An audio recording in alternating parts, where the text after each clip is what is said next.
Hello students, स्वागत है आज की क्लास 28 के अंदर हाउस प्रॉपर्टी। इससे पहले वाली क्लास के अंदर हमने काफ़ी रूल्स रेगुलेशन स्टडी करी थी। उसके बेस पर कुछ एग्जांपल मैंने इससे पहले वाली क्लास में सोल्व भी करवा दिए थे और एक एग्जांपल और है जो मैं म्यूनसिपल टैक्स के जो रूल्स है उसके अकॉर्डिंग उस पर बेस है ये। तो आज सबसे पहले हम इसको सोल्व करेंगे, उसके बाद में कुछ रूल्स के आगे स्टडी करेंगे। देखिए, तो ये क्वेश्चन आज मैंने हिंदी में ही लिया है, इंग्लिश के वर्ड्स है वो मैं यूज कर लूँगा। जी, निम्नलिखित दशाओं में कर निर्धारण वर्ष मतलब असिस्मेंट ईयर 2020-21 के लिए हमको नेट एनुअल वैल्यू शुद्ध वार्षिक मूल्य की कैलकुलेशन करना है। जो NAV है वो निकालना है। जो अभी तक की अपने फाइनल शीट है, जो फाइनल आंसर था ना, जिसे पता होता हमको सबसे बड़ा एक्सपेक्टेड रेंट निकाल रहे थे हम, फिर रेंट रिसीवेबल, दोनों में से जो भी ग्रेटर थे जो भी बड़ा था उसको हमने बोला था कि वो ग्रोस एनुअल वैल्यू GAV है, नॉट फाइनल। नोट फाइनल से मिल गया, फिर उसमें हम वैकेंसी पीरियड का माइनस कर रहे थे और उसके बाद में हमारे पास आंसर आ रहा था GAV फाइनल, फिर उसमें से म्यूनसिपल टैक्स। देखिए, अब यहाँ पर हम क्वेश्चंस को करेंगे। यहाँ पर श्री विनोद एक मकान के स्वामी है। तो श्री विनोद है मकान के ओनर है। 1 जनवरी 1996 से इनके पास 1100 रुपये प्रति माह किराए पर उठाया हुआ है। तो इनका जो पर मंथ जो रेंट है वो 1100 रुपये पर मंथ है। ये मकान 1/5 वर्ष तक खाली रहा। तो अपना जो प्रीवियस ईयर आ रहा है, जैसे असिस्मेंट ईयर इन्होंने बोल दिया कि असिस्मेंट ईयर ऊपर जैसे यहाँ बोला गया है कि असिस्मेंट ईयर हमारा कितना है 20-21। तो प्रीवियस ईयर कितना जाएगा, इसका मतलब हो गया प्रीवियस ईयर हो गया हमारा 19-20। तो हमें 19-20 के लिए देखना है कि 19-20 में कौन कितने समय तक रहा, 19-20 में हमारी कितनी इनकम रही, ये हमें कैलकुलेट करना है। सबसे पहले तो आपको ध्यान दीजिए। तो अब 19-20 यहाँ बोला है मकान 1/5 वर्ष तक खाली रहा, मतलब ये 19-20 के लिए ही बोल रहा है कि 19-20 में मैंने खाली रहा होगा मकान का नगर पालिका मूल्य जो म्यूनसिपल वैल्यू है, जो MV है वो दिया हुआ है 10,000 दिया हुआ है। इस मकान को 900 रुपये वो स्थानीय कर मतलब लोकल टैक्स है और उस पर 100 रुपये सेवा कर मतलब सर्विस टैक्स है, वो हमने पेड किया है। अभी GST आ गया है, लेकिन यहाँ पर सेवा कर लिखा हुआ है तो ठीक है। सर्विस टैक्स की अब यहाँ पर GST लिखा होना चाहिए हिसाब से, लेकिन नहीं लिख रखा है इसमें। की राशि 16 जनवरी 2020 को चुकाई गई है। तो ये अमाउंट है, ये चुकाई गई है मतलब पेड अमाउंट है। ये क्या अमाउंट है, पेड है। क्योंकि हमने बताया था कि सबसे बड़ी चीज़ है कि म्यूनसिपल टैक्स है ना, वो एक्रूड बेस पर उसकी छूट नहीं मिलती है। वो जितना हमने पेमेंट किया है प्रीवियस ईयर के अंदर उसकी छूट मिलेगी, चाहे कभी भी हो। जैसे मतलब हम ये बोलना चाहते हैं कि 19-20 में जो भी पेमेंट किया है उसका छूट आपको मिलने वाला है, उसका डिडक्शन आपको मिलने वाला है। तो यहाँ चुकाई गई है मतलब पेड अमाउंट है, इस वर्ड पे ध्यान देना। 16 जनवरी 20 मतलब ये हमारे 19-20 के अंदर आ रहा है, 19-20 की डेट में आ रहा नहीं है, तो ठीक है। अब देखिए, सबसे पहले हम यहाँ कैसे सोल्व करेंगे। सबसे पहले हमारे पास उसी फॉर्मेट में हम आते हैं। तो हमारे पास में हमें यहाँ पर लिखना होगा, हमारे पास में भाई सबसे पहले आप क्या होता, सबसे पहले हमारे पास लिखना होता फेयर रेंट, याद आया। फिर क्या लिखते थे, म्यूनसिपल वैल्यू, और फिर बाद में हम क्या लिखते थे, स्टैंडर्ड रेंट। तो यहाँ पर देखो फेयर रेंट कुछ नहीं बोला है, इसका मतलब आप डैश नील नहीं लेंगे, नील इस फेयर रेंट में यहाँ पर डैश लेंगे। डैश से मतलब क्या होता है कि यहाँ पर क्वेश्चन में अवेलेबल नहीं है। इसका मतलब ये कि वो ऐसी जगह मकान लोकेटेड है कि वहाँ पर फेयर रेंट नहीं लगता है और फेयर रेंट का वहाँ अनुमान नहीं लगाया जा सकता है। इसका मतलब ये कभी नहीं होता, भाई 0 है। म्यूनसिपल वैल्यू इस क्वेश्चन में दी हुई है 10,000, ठीक है, और स्टैंडर्ड रेंट भी इस क्वेश्चन में नहीं दिया हुआ है। तो हम इन दोनों के अंदर ज़्यादा वाला वो लेंगे, 10,000 लेंगे, फिर इसका इससे कंपेयर करें। इससे कंपेयर मतलब इसको 0 नहीं मानेंगे। पहले बोल रहा हूँ कि डैश मतलब अवेलेबल ही नहीं है। मतलब कुल मिलाकर मैं बोलूँ कि हमारा जो एक्सपेक्टेड रेंट है उसके लिए हमारे पास ज़्यादा अवेलेबल नहीं है कंपेयर करने के लिए, तो सीधा आंसर उसका 10,000 बनने वाला है। इसका मतलब कभी 0 नहीं बनने वाला। आप ऐसे नहीं कर सकते कि इसका आंसर 10,000 हो गया, भाई इससे 0 मान लो, दोनों ज़्यादा ये हो गया, फिर इसका इससे कंपेयर करके इसे 0 मानते उसका आंसर पूरा 0 ले आओ। नहीं, ये डैश कोई चीज़ नहीं दी गई है क्वेश्चन में साइलेंट। इसका मतलब ये है कि वो वहाँ पर चीज़ एप्लीकेबल नहीं है। अब यहाँ उसका डिसाइड करना वहाँ पर क्वेश्चन में इम्पॉसिबल है। हम उसे डैश लेंगे ना कि नील लेंगे, ठीक है। 0 लेने के बाद में तो ये होता है कि मतलब आपने 0 लिया, फिर तो आप कंपेयर करते हैं 0 आपका आंसर हो जाएगा। तो एक आंसर तो ये बन गया, एक्सपेक्टेड रेंट कितना हो गया 10,000। इसके बाद अगर रेंट रिसीवेबल, तो रेंट रिसीवेबल के देखो हम यहाँ बोला 1100 रुपये प्रति माह है। तो देखिए हम रेंट रिसीवेबल RR निकाल रहे हैं। RR कैसे निकालते हैं, सबसे पहले हम ओनरशिप पीरियड के निकालते हैं। लास्ट प्रीवियस ईयर में आपकी ओनरशिप पीरियड कितनी रही। तो ओनरशिप पीरियड हमारे पास में पूरा जो मकान के मालिक हैं पूरे साल भर रहे, पूरे वर्ष के अंदर। तो 12 महीने से हम इंटू करेंगे, 12 × 1100, ठीक है। 12 × 1100 करोगे तो आप इसका आंसर आएगा आपके पास में 13,200, ठीक है। ये आना चाहिए ना, 12 का मतलब 13,200 ही आएगा, ठीक है। 30,200 आपका आंसर आ गया इसका आंसर, ठीक है। अब देखिए इसमें से हम लेस करते हैं सेल्फ ऑक्यूपाइड पीरियड, वो भी हमारे पास यहाँ पर नहीं है। हमारे पास में कोई एक्स्ट्रा एडजस्टमेंट होता है, सेल्फ ऑक्यूपाइड पीरियड होता है जिसमें खुद के रहने की अवधि। यहाँ क्वेश्चन में नहीं बोला गया सेल्फ ऑक्यूपाइड पीरियड कुछ भी नहीं है, तो वो भी डैश हो जाएगा हमारे पास में। इसके बाद में कोई हमारे पास में कोई एक्स्ट्रा एक्सपेंस वगैरह थे जो एडलेस करने थे, वो भी हमारे पास कुछ नहीं है। तो रेंट रिसीवेबल का आंसर भी हमारे पास में यहाँ पर कितना आने वाला, 13,200। अब हम फाइनली इन दोनों में कंपेयर करते हैं। अब हमारे पास में क्या होता है कि इन दोनों में हम कंपेयर किया जाता है कि हमको कंपेयर करना है 10,000 और इसके अंदर करें 13,200, इन दोनों जो भी ज़्यादा है वो हमारे लिए आंसर बनेगा क्या, GAV, gross annual value, not final बोलते हैं इसे, ठीक है, GAV नोट फाइनल बोलते हैं इसे। तो 10,000 और 13,200 दोनों में जो भी बड़ा है, बड़ा क्या है 13,200, तो आपका GAV कितना बन गया 13,200। मैं इसे मिटा रहा हूँ, आप इसे लिख सकते हैं यहाँ वीडियो को पॉज करके। GAV आपका कितना बन गया 13,200। देखिए कैसे, तो आपका GAV वो बन गया हमारे पास कितना 13,200, दोनों से ज़्यादा आया था वो। अब इसमें से अब माइनस कर देते हैं हम वैकेंसी पीरियड का रेंट। ठीक है, अब आएगा ये, जैसे यहाँ बोला ना यह मकान 1/5 वर्ष तक खाली रहा, तो देखो हमें पता है भाई साल भर 12 महीने का जो किराया ऊपर दिया हुआ है, तो इसी का 1/5 आप करके आप इसे माइनस कर दीजिए। कैसे 13,200 और मल्टीप्लाई करेंगे 1/5, इससे मल्टीप्लाई कर दीजिए तो वैकेंसी पीरियड का रेंट आ जाएगा। तो 5 दूनी 10 और इसके बाद में आ जाएगा 5 ये आ जाएगा ये 2,640 रुपये। तो ये आप इसमें से माइनस कर देंगे। जब आप ये इसमें माइनस कर देंगे तो GAV हमारे पास में फाइनल आ जाएगा। GAV हमारे पास फाइनल अमाउंट आ जाएगी, और फाइनल अमाउंट वो हमारे पास में आएगी, आप 3 लेस कर दीजिए 10,600 से मतलब 700 लेस करेंगे तो 560 रुपये से कुछ आएगी शायद, थोड़ा आप चेक कर लेना, मुझे श्योर नहीं हूँ, 10,560 करीब आएगी। अब इसमें से हम लास्ट में जो लेस करते हैं वो है म्यूनसिपल टैक्स। वो म्यूनसिपल टैक्स में लेस करेंगे। अब म्यूनसिपल टैक्स की कुछ प्रॉपर्टीज़ थी वो हमको पहले लिखवाई गई है कि म्यूनसिपल टैक्स की जो लास्ट प्रीवियस ईयर में जो पेड अमाउंट है वो माइनस करेंगे। तो यहाँ पर बोला था कि 900 रुपये हमारे लोकल टैक्स से वो दिया है, और इसके साथ में हमारे पास में 100 रुपये उसका सर्विस टैक्स भी लगाया है उसके पास में। तो मैंने ये भी रूल लिखवाया था कि यदि मान लो कि आप म्यूनसिपल टैक्स आप चुका रहे हो, पेमेंट कर रहे हो, लोकल टैक्स आप दे रहे हो, तो उसके ऊपर यदि कोई GST वगैरह कोई सर्विस टैक्स दे रहे हो तो उसकी भी छूट मिलती है। मतलब यहाँ हमें 900 प्लस 100 दोनों की छूट मिलेगी, इस 900 की भी मिलेगी, इस 100 रुपये मिलेगी। मतलब आपको यहाँ 1,000 रुपये माइनस करना है। तो आपका final answer NAV net annual value वो बनेगा आपका 9,560। कोई परेशानी? आप म्यूनसिपल टैक्स की प्रॉपर्टीज स्टडी करेंगे वापस जाकर, आपको तब जाकर समझ आएगा। म्यूनसिपल टैक्स के लिए रहता है कि जो भी पेड अमाउंट है वो माइनस होगी। उसमें एक रूल्स ये भी लिखा था, एक प्रॉपर्टीज़ की ये भी थी कि उसके ऊपर यदि कोई सर्विस टैक्स वगैरह कुछ लग रहा है, कोई GST वगैरह कुछ लग रहा है तो उसकी भी छूट मिलेगी। तो 900 और सर्विस टैक्स हुए 100 रुपये। तो हमने पेड अमाउंट हमारे पास 1,000 हो गई, तो हम इसे माइनस कर देंगे। तो ये हमारा आंसर यहाँ पर बन गया। ठीक है, आगे अपन सेकेंड क्वेश्चन लेंगे हम। देखिए कि श्री राहुल एक मकान के स्वामी है, ठीक है, अच्छी बात है, और 2,000 प्रति माह किराया, मतलब जो रेंट है वो 2,000 पर मंथ है। इस मकान 1,500 रुपये नगर पालिका कर चुकाया गया है। तो म्यूनसिपल टैक्स ये जो वॉच पेड, मतलब यहाँ कर चुकाया गया है म्यूनसिपल टैक्स वॉच पेड 1,500। तो ये आप चुका दिया गया है, इसकी आपको छूट मिलने वाली है क्योंकि ये पेड अमाउंट यही है हमारे पास में, है ना। ये जो नगर पालिका मूल्यांकन का 10% है, which is 10% of the municipal value.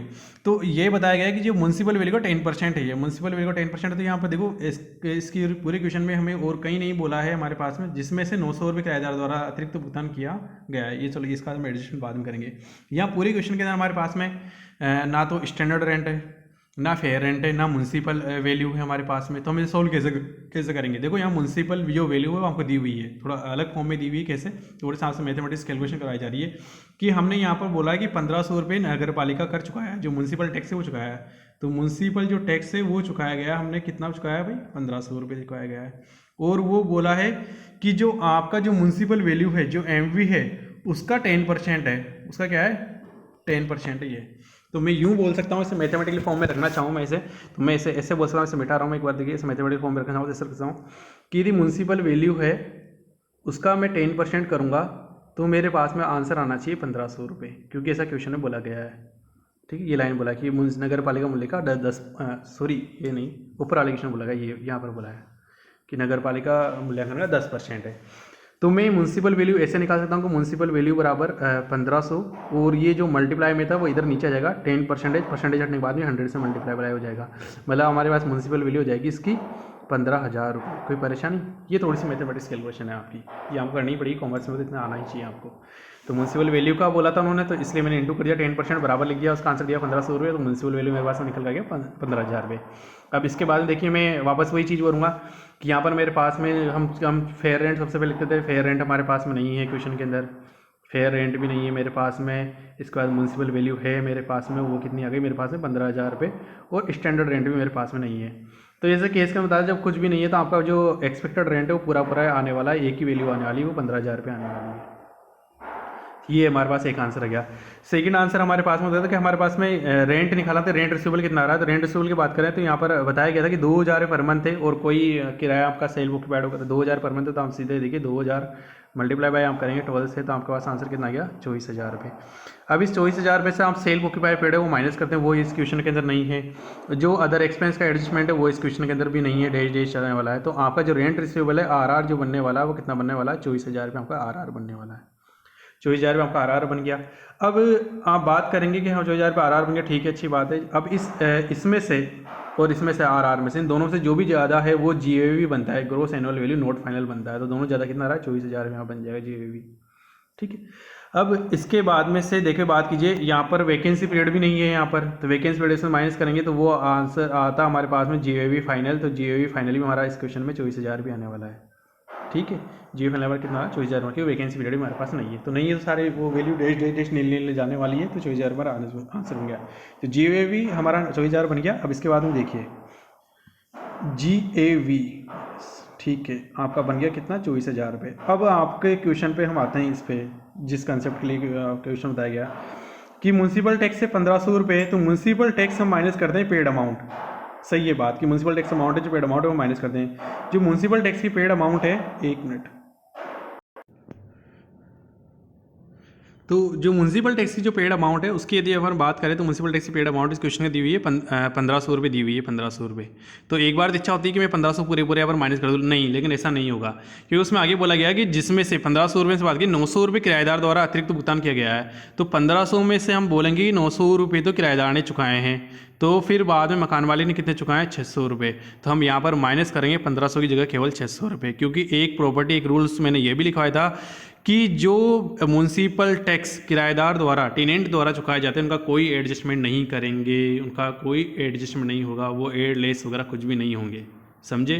तो ये जो यहाँ पर जो म्यूनसिपल टैक्स है, जो म्यूनसिपल टैक्स की जो छूट मिलेगी वो केवल उस म्यूनसिपल टैक्स की छूट मिलेगी जो हमने पेड किया है लास्ट प्रीवियस ईयर के अंदर, जो प्रीवियस ईयर 19-20 में जो पेमेंट किया है वो, चाहे वो कभी का भी हो, और उसकी छूट मिलेगी जो केवल मकान मालिक लैंडलॉर्ड ने, जो ओनर ने जो चुकाया है। तो या 1,500 रुपये है, 1,500 में 900, तो हमने क्या बोलेंगे 900 रुपये किसने चुका दिए भाई, 900 रुपये चुका दी टेनेंट ने, तो फिर मकान मालिक ने कितने चुकाया 600, तो बस केवल यहाँ पर 600 रुपये की छूट मिलेगी।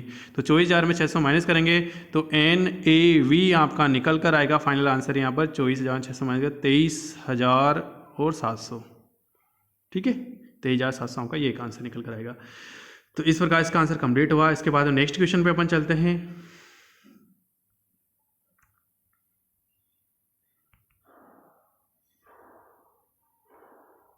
श्री अरविंद एक मकान के स्वामी हैं, ठीक है, 1,500 रुपये प्रति माह किराया बैठा हुआ है, ठीक है। जो रेंट है पर मंथ वो 1,500 रुपये एक चीज़ हमारे घर में। मकान का नगर पालिका मूल्य यहाँ पर दिया हुआ है 8,000 रुपये, नगर पालिका कर की राशि इसका मूल्य का 5, तो म्यूनसिपल वैल्यू दी हुई है 8,000 रुपये, और जो टैक्स है म्यूनसिपल जो टैक्स बनेगा वो इसी का 5% है।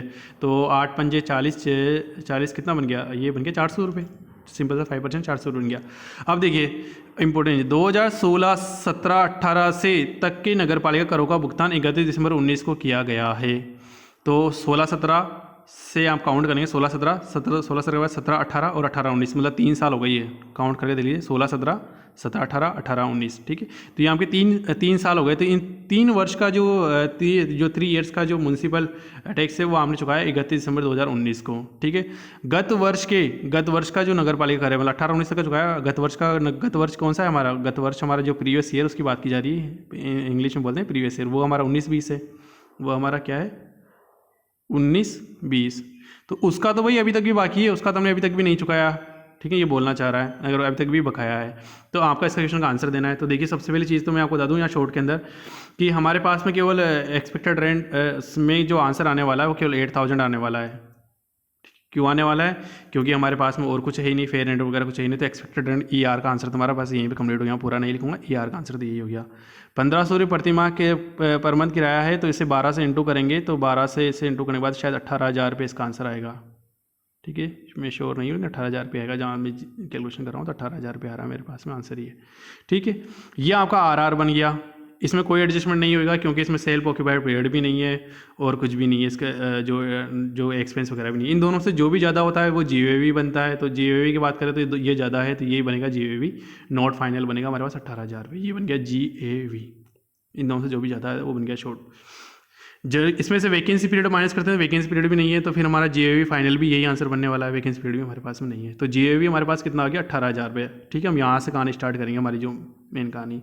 तो देखिए सब ठीक है, जीएवी की बात करूँ तो जीएवी हमारे पास में बनकर आ गया, कहाँ गया, जीएवी ये बनकर आ गया हमारे पास में 18,000, फाइनल आंसर हमारे पास बनकर आ गया।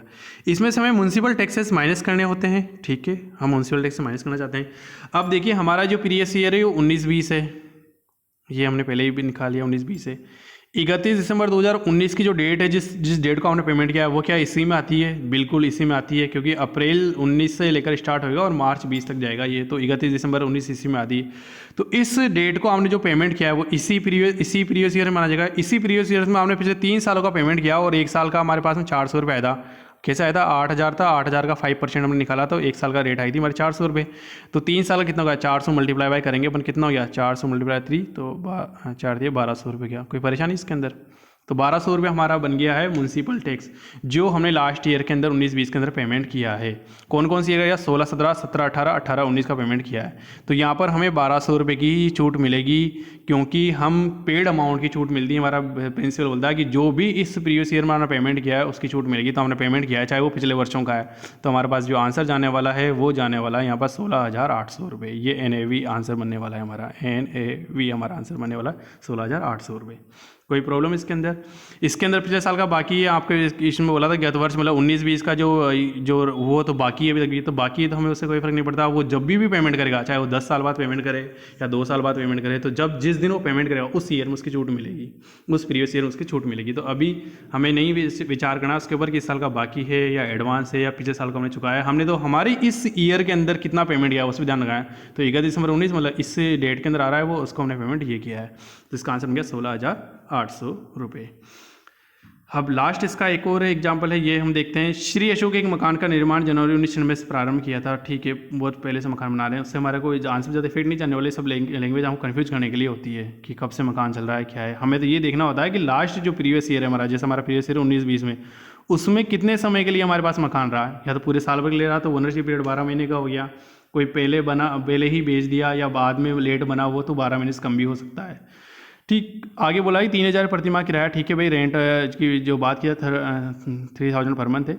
किराएदार ने 500 रुपये प्रतिमाह बिजली और पानी का बिल मकान मालिक ने चुकाया है। तो देखो ये इसका एडजस्टमेंट यहाँ पर होएगा कि भाई आपको बिजली और पानी का बिल है, और कौन चुका रहा है, मकान मालिक चुका रहा है, जबकि जो ओनर है वो चुका रहे हैं, जबकि जो बिजली पानी का जो खर्चा है वो किराएदार यूज कर रहा है। तो वो जिम्मेदारी किसकी, टेनेंट की है। टेनेंट यदि उसे नहीं चुकाता है और लैंडलॉर्ड उसे चुका रहा है तो किराया में कम कर दी जाएगी। मतलब जैसे आप सोचिए कि मैंने खुद ने मकान किराया दिया, आपने खुद ने मकान किराया दिया 3,000 रुपये। अब आप बोलोगे 500 रुपये तो उसका बिजली का बिल ही आ गया मेरे पास में, तो फिर आपके पास नेट इनकम कितनी हुई, 2,500 तो हुई। तो इस कारण से 500 रुपये को माइनस किया जाएगा। माइनस कहाँ पर होता है, ये माइनस होता है रेंट रिसीवेबल, जो आंसर निकालते हैं उसमें वहीं पर माइनस होता है, बता दूंगा मैं आपको। किराएदार ने 50,000 रुपये अशोक के पास जमा कराए हैं, जिस पर कोई ब्याज दे नहीं मिलेगा। देखो किराएदार ने कोई एडवांस अमाउंट देता है, उसके ऊपर 50,000 एडवांस दे, चाहे 2 लाख दे एडवांस दे, उसके ऊपर चाहे ब्याज ड्यू हो चाहे नहीं हो, वो हमारे लिए कोई एडजस्टमेंट नहीं होएगा इस हेड के अंदर, क्योंकि हमने बताया था पहले रूल कि किराएदार जो एडवांस अमाउंट देते हैं उसके ऊपर हम कोई एडजस्टमेंट नहीं करते हैं। इस मकान का नगर पालिका जो मूल्य है, जो म्यूनसिपल वैल्यू है, MV है, वो 30,000 दी हुई है। उसके ऊपर 5% की रेट से हमारे जो गत वर्ष में जो प्रीवियस ईयर था हमारा, उस किराएदार ने नगर पालिका चुका दी है। अब देखिए इसका भी यहाँ पर कोई एडजस्टमेंट नहीं होने वाला है। क्यों एडजस्टमेंट नहीं होने वाला है?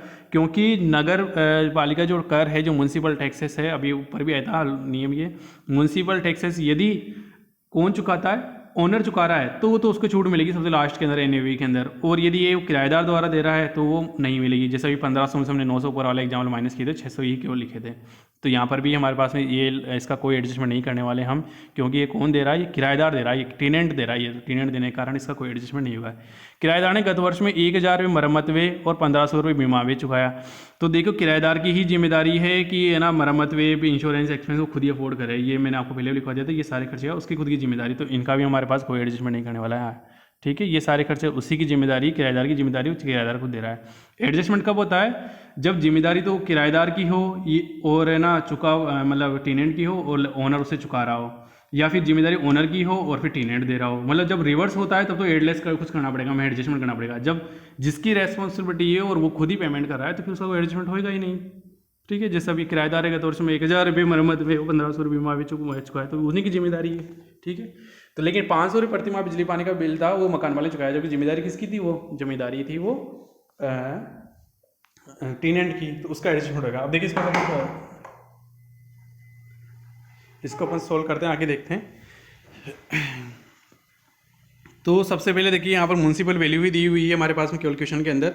तो हमारे पास में ER भी ये बनने वाला है, क्योंकि बाकी चीज़ें हमारे पास में है ही नहीं। तो यही हमारा ER बन गया, इसमें कोई परेशानी आपको नहीं होनी चाहिए। रेंट रिसीवेबल की बात करूँ तो रेंट रिसीवेबल हमारे पास में बन गया 3000 रुपये पर मंथ है हमारे पास में। तो इसको हम 12 से मल्टीप्लाई करेंगे तो ये बन गया हमारा आंसर कितना? 36,000। इसमें कोई प्रॉब्लम भी नहीं होगी आपको। अब देखिए इसमें से हम माइनस करते हैं self occupied period. Self occupied period हमारे पास में नहीं है। एक्सपेंस का इसमें से एडजस्टमेंट होता है। तो एक्सपेंस के बारे में बताया कि 500 रुपये प्रति माह बिजली पानी का बिल है मकान वाले चुकाया, तो वो हम इसमें से माइनस कर देंगे। भाई हमारे पास नेट इनकम कम मिलेगी। तो 500 मल्टीप्लाई बाय 12 करेंगे तो 12 पंजे 60, 6000 रुपये इसमें से माइनस कर देंगे। 6000 इसमें जब माइनस कर देंगे तो हमारे पास में जो रेंट रिसीवेबल जो RR निकल कर आएगा उसका आंसर क्या? 30,000। RR हमारे पास में आंसर निकल गया 30,000। अब इसके बाद में हम आगे चर्चा करते हैं क्या कि हम में से ER यहाँ एक्सपेक्टेड रेंट जो निकल गया 30,000 और RR, इनमें से जो भी ज़्यादा होगा वही हमारा क्या बनेगा? वही हमारा बनेगा GAV note final, gross annual value note final. दोनों ही बराबर है, किसी को भी ले लो, दोनों ही में कोई बड़ा नहीं है, दोनों ही इक्वल है। तो हमारा जो GAV है ग्रॉस एनुअल वैल्यू वो हमारा 30,000 बनने वाला है। देखिए कैसे, तो GAV सब ठीक है, GAV हमारा बन गया 30,000। अब इसमें से कोई वैकेंसी पीरियड नहीं है तो GAV फाइनल भी ये आंसर बनने वाला है। अब इसमें से हमें म्यूनसिपल टैक्सेस माइनस करने होते हैं, लेकिन वो भी हमारे पास नहीं लाएंगे यहाँ पर। क्यों? क्योंकि म्यूनसिपल टैक्सेस किसने दिए हैं? यहाँ पर किराएदार ने दिए हैं। किराएदार ने पास का कोई बेनिफिट नहीं मिलेगा। तो आपका NAV नेट एनुअल वैल्यू है वो भी आपको कितना मिलेगा? 30,000 मिलेगा। ठीक है, ये इसका आंसर हो गया। ये सारे आंसर्स यहाँ नीचे भी दिए हुए हैं। मैंने कैलकुलेशन पे ज़्यादा ध्यान नहीं दिया था, हो सकता है थोड़ी बहुत वर्डिंग हो जाए, लेकिन मैं देख रहा हूँ तो मैंने सही कैलकुलेशन करी है। ये भी मैंने सही किया था, ये भी मैंने सही किया था, और ये भी मैंने सही किया है। तो ये सारे आंसर्स मैंने यहाँ पर सही किए हैं। अब देखिए, अब अपन आगे चलते हैं। आगे चलेंगे तो आगे हम बात करते हैं कहीं की नया टॉपिक हम बात लेते हैं। इसका थोड़ा सा आज मैं यहाँ पर डिस्कस करूँगा, बाकी इसकी नेक्स्ट क्लास में मैं पूरा सा डिस्कस करूँगा। तो आपको आज थोड़ा सा कुछ समझना होगा इसके बारे में। देखिए डिडक्शन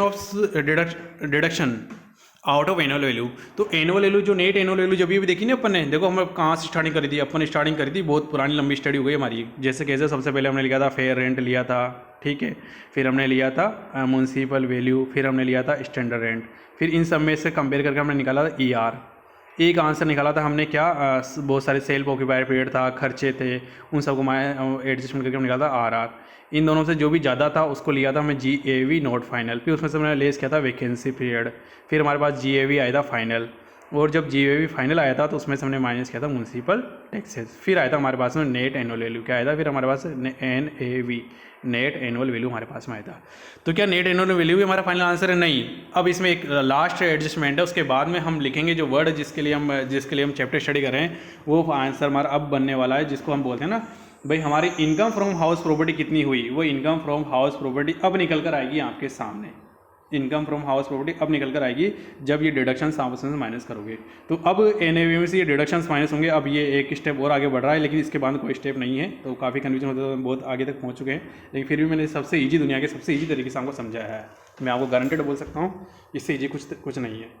देखिए, तो deduction out of annual value, तो वार्षिक मूल्य में से प्राप्त कट हो गया। जो NAV हमने जैसे अभी ऊपर वाले क्वेश्चन में दिखा हुआ, जैसे NAV आया था, नेट एनुअल वैल्यू निकल रहा था, तो इसमें से हमारे पास में क्या कट हो गया? डिडक्शन हमें मिल सकते हैं। तो उसमें 2 डिडक्शन हमें मिलेंगे। देखिए 2 डिडक्शन हमें कौन कौन से मिलेंगे? एक तो होता है हमारे पास में वैधानिक कटौती, या ऐसे बोलते हैं प्रमाणित कटौती, स्टैच्यूटरी या स्टैंडर्ड डिडक्शन। तो ये स्टैच्यूटरी स्टैंडर्ड डिडक्शंस की बात की जा रही है यहाँ पर। तो इसके लिए सेक्शन बताया गया है कि कौन से सेक्शन में मिलेगी। तो इसके लिए बताऊँ, इसके लिए सेक्शन दिया गया है आपको 24A, सेक्शन 24A के अंदर इसकी एग्जम्पशन मिलेगा, और जो इंटरेस्ट है उसका मिलेगा 24B के अंदर। तो हमारे पास 2 छूट मिलेगी। आपके पास ये डिडक्शन की बात की जाए कि डिडक्शंस कौन से सेक्शन मिलते हैं, तो डिडक्शंस से हम बात कर रहे हैं सेक्शन 24 के अंदर मिलते हैं, और 2 डिडक्शन मिलते हैं। एक तो होता है स्टैंडर्ड या स्टैच्यूटरी डिडक्शन, और दूसरा होता है इंटरेस्ट। तो एक तो है 24A के अंदर और 24B के अंदर। बहुत सारी बार ये जो कॉम्पिटेटिव एग्जाम उसके अंदर पूछा जाता है कि आपके इंटरेस्ट कौन से सेक्शन में मिलता है, और जो स्टैंडर्ड या स्टैच्यूटरी डिडक्शन कौन से मिलता है। आप किसी भी पेपर को सेट को उठाकर देख सकते हैं, क्वेश्चन काफ़ी पूछा गया है। अब अपन यदि बात करते हैं इसमें इंटरेस्ट है, तो इंटरेस्ट के लिए अपन बाद में डिस्कस करता हूँ, पहले मैं इधर डिस्कस करता हूँ। देखो जो स्टैंडर्ड डिडक्शंस की बात की जा रही है, जो स्टैट्यूटरी डिडक्शंस की बात की जा रही है, उसके अंदर चर्चा करते हैं। तो उसके अंदर चर्चा करते हैं कि ये 24 के अंदर दिया गया है, और ये सिंपल सी कैलकुलेशन है इसकी कि ये 30% ऑफ एनुअल वैल्यू है। जो आप नेट एनुअल वैल्यू जो आपने निकाली ना, उसका 30% माइनस होगा। तो सिंपल से कैलकुलेशन है, कुछ नहीं करना, जो भी आपका आंसर आता है NAV का जो भी आंसर आता है उसका 30% करेंगे। अब यदि कुछ ऐसी स्थितियाँ हो सकती है जब हमने अपन को ये कटौती में नहीं मिलेगी, 30% अमाउंट में नहीं मिलेगी। कब नहीं मिलेगी? जाहिर सी बात है, जब मान लो कभी ऐसी सिचुएशन आ जाए जहाँ पर NAV जीरो आ रहा हो या माइनस में आ रहा हो। तो जीरो या माइनस में आ रहा है तो उसका 30% अपन नहीं निकाल सकते, क्योंकि जीरो का 30% जीरो आएगा और माइनस का वैल्यू का फिर माइनस में आंसर आएगा, वो हम सोल्व नहीं करेंगे आगे। ठीक है, देखो इनमें से आगे यहाँ पर लिखा हुआ है कि एक्सेप्शन अपवाद है, जो 3% में कटौती नहीं मिलेगी कब? जब एनुअल वैल्यू जीरो हो जाए। तो जाहिर सी बात है, जो एनुअल वैल्यू आपका आंसर है वो जीरो आ गया किसी भी कारण से। ठीक है, जैसे सेल्फ ऑक्यूपाइड हाउस है तो वहाँ जीरो आ जाता है वो आंसर हमारे पास में, तो जीरो आ गया है, तो आपको छूट नहीं मिलने वाली है। एनुअल वैल्यू है वो नेगेटिव हो गई है, माइनस की हो गई है, तो फिर उसका भी हम 30% कैलकुलेशन नहीं करेंगे, तो नहीं तो माइनस का आंसर आ जाएगा। और इसके बाद फाइनल एक जो आपको याद रखना है, वो सबसे बड़ी चीज़ वो क्या है, वो ये याद रखना है आपको कि हमारे पास में कोई रिकवरी हो गई हमारे पास में। क्या हुई? रिकवरी ऑफ बैड डेब्ट्स है, तो ये फुली टैक्सेबल होंगे, इनमें से हमें कोई डिडक्शन नहीं मिलेगा। जैसे रिकवरी ऑफ बैड डेब्ट्स हो रही है तो उसमें से हमें कोई भी हमारे पास कोई ये फुली टैक्सेबल कोई छूट हमें नहीं मिलेगी। तो ये इसका जो कंसेप्ट है पूरा यहीं पर खत्म हुआ। बड़ा छोटा सा कंसेप्ट है इसका, बहुत ज़्यादा हेवी कंसेप्ट नहीं है। जो स्टैंडर्ड डिडक्शन है बस आपको इतनी सी ये एक वन वर्ड याद रखना है कि ये 30% ऑफ एनुअल वैल्यू है। क्या है? 30% ऑफ एनुअल वैल्यू। इसके अलावा कुछ याद नहीं रखना है। रही बात ये जो रूल्स है ना, कोई इतना डिफिकल्ट नहीं है। जीरो हो गया तो जीरो का 30% जीरो आएगा, नेगेटिव वैल्यू नहीं निकालना है हमें, नेगेटिव का आंसर नहीं तो और बड़ा नेगेटिव आ जाएगा, तो वो हमें सोल्व नहीं करना है। रिकवरी ऑफ बैड डेब्ट्स है तो वो फुली टैक्सेबल होंगे हमारे पास में। तो इस तरीके से अपन इसको यहाँ पर स्टॉप करते हैं। इसके बाद में देखिए हम आगे चलते हैं। क्या इसके एक चीज़ और है, ये जो रूल्स है ये मैं लिखवा रहा हूँ अभी यहाँ पर, इसके बारे में एक फ्यूचर के अंदर अभी कुछ 17-18 कुछ चेंज हुआ है, वो मैं आगे नेक्स्ट क्लास के अंदर आपको सब बताऊंगा। लेकिन अभी तक तो इसको आप यही ध्यान रखिए, रिकवरी ऑफ बैड डेब्ट्स अपना फुली टैक्सेबल होता है। यदि इसमें कुछ चेंजेस होता है तो मैं नेक्स्ट क्लास के अंदर लूँगा, क्योंकि मुझे जो याद आ रहा है इसमें कुछ चेंजेस है, तो नेक्स्ट क्लास में आपको और बताऊँगा इसके बारे में। तो ये तो कैलकुलेशन हो गई हमारे पास में किसकी, ये हम कैलकुलेशन हो गई हमारे पास में स्टैंडर्ड जो डिडक्शन है, जो स्टैट्यूटरी डिडक्शन है, जो प्रमाणित वैधानिक कटौती है, जो आपका 1 था आंसर उसका हो गया। अब अपन दूसरे की चर्चा करें तो दूसरे के अंदर बात है इंटरेस्ट की। ये एक काफ़ी बड़ा अपने आप में टॉपिक है, इसके ऊपर पूरी प्रॉपर एक क्लास होने वाली है। तो देखिए ये इंटरेस्ट है, इसको हमने सबसे पहले आपको इतना ही आज के पहले इतना ही बताऊंगा कि ये 2 पार्ट के अंदर डिवाइड किया हुआ है हमारे पास में। जो इंटरेस्ट है 2 पार्ट में डिवाइड किया हुआ है, किसमें एक तो सेल्फ ऑक्यूपाइड के लिए भी होता है आंसर, और ये लेट आउट के लिए भी होता है। तो सेल्फ ऑक्यूपाइड हाउस मतलब ऐसा हाउस जो आप खुद रह रहे हो, तो उसके लिए तो अलग नियम है। और लेट आउट हाउस है जो मतलब आपने किराए पे दिया हुआ है, या डीम टू भी लेट आउट है, मतलब जो ऐसा मान लिया गया है कि यहाँ पे किराए पे दिया हुआ माना गया है। जैसे बहुत सारे बार हम मानते हैं ना किराए पे तो नहीं है, लेकिन उसे मान लिया जाएगा आप किराए पर है। जैसे आपके पास 2 से ज़्यादा घर है, 3-4 घर है आपके पास में, तो 2 हाउस को तो आप सेल्फ ऑक्यूपाइड शो कर सकते हो, लेकिन 2 से ज़्यादा जो घर है आप उनको सेल्फ ऑक्यूपाइड शो नहीं कर सकते हो, तो उन्हें क्या आप किराए पर दिया हुआ मानेंगे। अब इसके ऊपर जो आगे जो चर्चा है, ये काफ़ी इंपॉर्टेंट टॉपिक है, बनने वाला है आपके लिए। इसके ऊपर काफ़ी क्वेश्चन भी एग्जाम्स में पूछे जाते हैं कंप्यूटर एग्जाम के अंदर, ये हम नेक्स्ट क्लास के अंदर डिस्कस करेंगे। ठीक है, आज के लिए हमारी क्लास के अंदर मैं यहीं पर स्टॉप करता हूँ। इसके मैं दोबारा रिवीजन रिपीट नहीं करूँगा। आपसे इसको 2 पार्ट में डिवाइड किया गया था, किस किस में, सेल्फ ऑक्यूपाइड के अंदर और एक लेट आउट, मतलब सेल्फ ऑक्यूपाइड में खुद के रहने वाले के लिए, और दूसरा जो किराए पे दे दिया है या किराए पे दिया हुआ माना गया है। अब इसकी चर्चा नेक्स्ट पेज मतलब आगे वाले की क्लास के अंदर हम करेंगे। आशा करता हूँ आपको समझ में आया होगा। Thank you. प्लीज़ मेरे चैनल को लाइक शेयर सब्सक्राइब करें ज़्यादा से ज़्यादा। Thank you, bye.